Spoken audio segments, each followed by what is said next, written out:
Vos animaux de compagnie peuvent présenter une mauvaise odeur.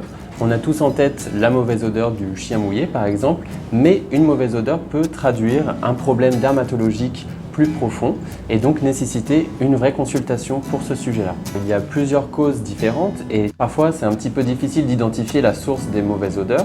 Est-ce que c'est un problème au niveau de la peau? Est-ce que c'est le pelage? Ou est-ce que parfois ce sont les oreilles qui présentent un problème?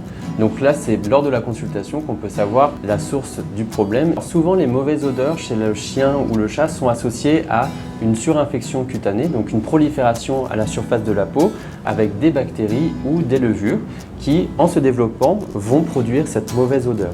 En général, ces problèmes dermatologiques vont pouvoir se situer dans les oreilles lorsqu'on a une otite, au niveau des plis, donc ça peut être au niveau des grands plis, donc les plis axillaires, les plis inguinaux. On peut les retrouver aussi au niveau des doigts, au niveau des plis de la face chez les chiens qui ont la tête un petit peu écrasée, comme les bulldogs par exemple. Ce n'est pas forcément un problème de malpropreté ou de manque d'hygiène. Certains animaux développent ces surinfections microbiennes sur un fond de maladies sous-jacentes chroniques, comme par exemple la dermatite atopique, qui est souvent liée à un déséquilibre de la flore cutanée.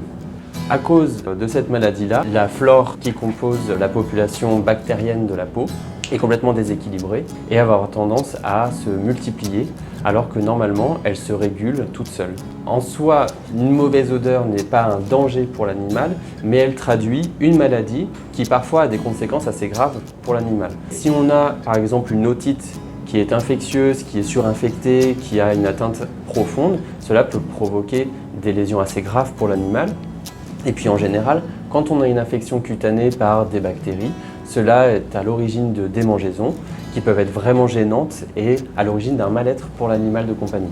Alors si vous constatez que votre animal présente une mauvaise odeur, si la peau a un aspect différent, si on a un poil qui a changé de texture, a un aspect altéré avec présence de pellicules, un poil sec ou trop gras, cela peut être un signe d'une maladie sous-jacente qu'il faut traiter. Lorsqu'on identifie la source du problème, dans de nombreux cas, on arrive à gérer le problème en mettant en place des soins locaux, donc des shampoings, des mousses, des sprays, et parfois on arrive même à une guérison rien qu'avec ces soins-là, sans mettre de traitement par voie orale.